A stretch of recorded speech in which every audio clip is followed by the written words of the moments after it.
yandan girmeyelim. Bu yanda yok. O yana gittim. Şu tarafta bak şunlar. He, o yana gidelim. O taraftan gidelim.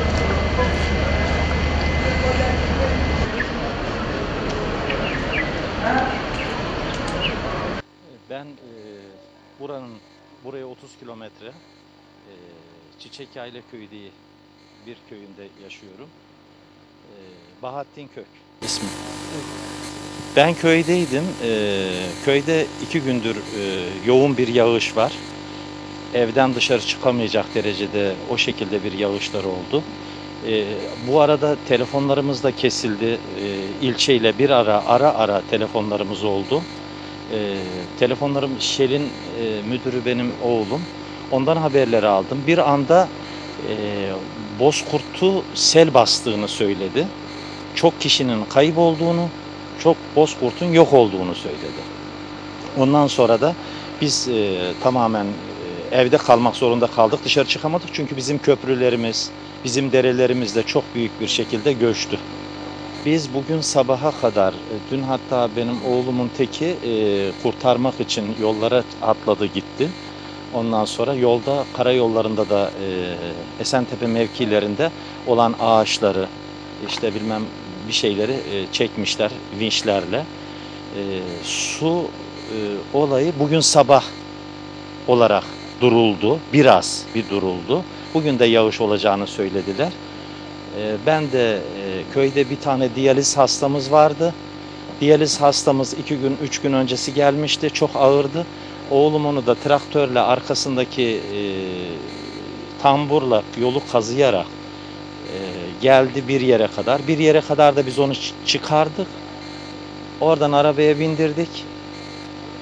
Bozkurt'u görmek istedim. Bozkurt'umun bugün pazarı vardı. Çok üzgünüm. Çok üzgünüm. Çok gelirken çok kayıplarımızın olduğunu da söylediler. Tanıdıklardan ölüleri. Şöyle dolaştım. Bozkurt'u görmek istiyorum. Tarihte böyle bir şey görmedim. Böyle bir şey görmedim. Yani böyle bir şey asla yaşamadık. Yoğun yağış, HES'in patladığını söylüyorlar. Bilemiyorum ne derece doğru. Yani Bozkurt gerçekten berbat olmuş. Bozkurt'umuzun bugün pazarı vardı. Tekrar ediyorum. Üzülerek söylüyorum.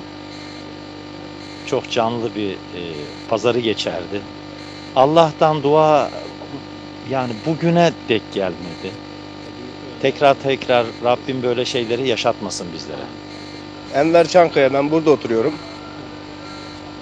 Sel saat 11'de başladı. Sel felaketi. 11'den beri sabahleyin 7'de çıktık. Dün 11'de başladı. 7'de çıktık. Evden zor çıktım yani. Selin durmasını bekledim 3. katta, 2. katta. 1 dakika 15 saniye içinde oldu her şey. Bir dakikada sel yuttu, bozuldu yani. 1 dakikada yani. Allah'tan yani bir durulma oldu, bir geri çekilme oldu ondan sonra. Aradan yarım saat sonra çekilme oldu. O çekilme sayesinde daha büyük felaketten kurtulduk gibi düşünüyorum ben yani.